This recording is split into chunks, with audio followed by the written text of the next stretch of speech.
Hello, আসসালামু আলাইকুম guys. দেখেন এই জায়গায় আমি একটা গোলাপ ফুল আঁকিয়ে নিয়েছি।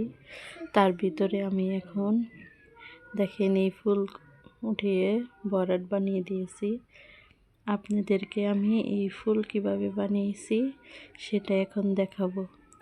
আপনারা আমার চ্যানেলটি না টেনে সম্পূর্ণ ভিডিওটা দেখেন, তাহলে আপনারাও শিখতে পারবেন কিভাবে আমি চেন সেলাই দিয়ে এই ফুলটা বানানো হয়েছে। দেখেন আমি এই সুইটা সামনের দিক থেকে এরকম করে এক পাটের ভিতর দিয়ে উঠাবেন, তাহলে আপনাদের আর গিট্টু দিতে হবে না, দেখতে অনেক সুন্দর লাগবে। সামনে থেকে নিলে সুতাটা আর বের হয়ে আসার সম্ভাবনা থাকে না।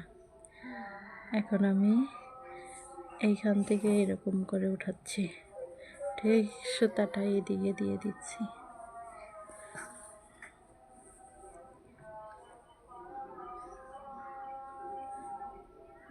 দেখেন আমার উঠানো হয়ে গেছে। এখন আমি একটু সামনের দিক থেকে সুইটা এরকম করে এটার এই পাশে নিয়ে আসলাম।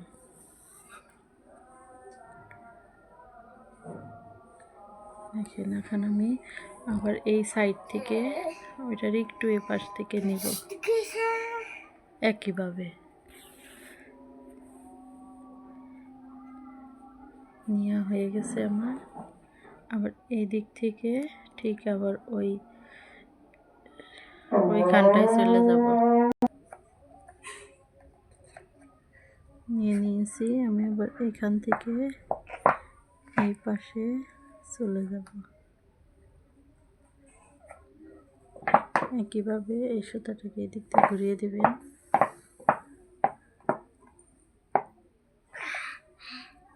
এরকম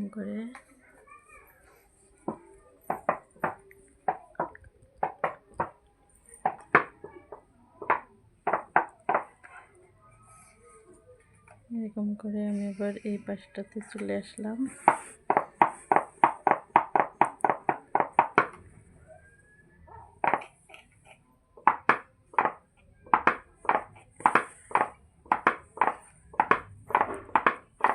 একইভাবে আপনারা ঘুরিয়ে ঘুরিয়ে পুরো ফুলটাকে এভাবে কমপ্লিট করবেন।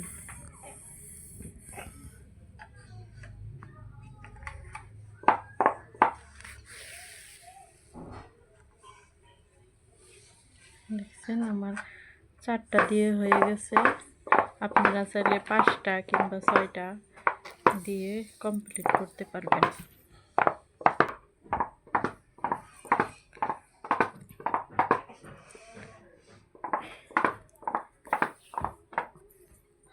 ছয়টা দিলে একটু বেশি দেখতে সুন্দর লাগে, ফুলটা চতুর্পাশে সুন্দর গোল হয়ে আসে। আপনারা চাইলে এরকম করে কাঁথার ভিতরে কিংবা জামার মধ্যেও এই ডিজাইন করে সেলাই করতে পারবেন। সেলাইটা অনেক সহজ আছে।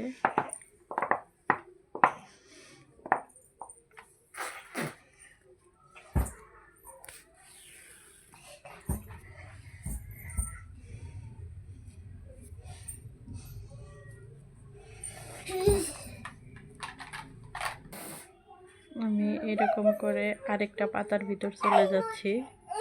এরকম কাপড়ের ভিতর দিয়ে নিয়ে যাবেন, তাহলে আর গিট্টু দিতে হবে না, দেখতে অনেক সুন্দর লাগবে।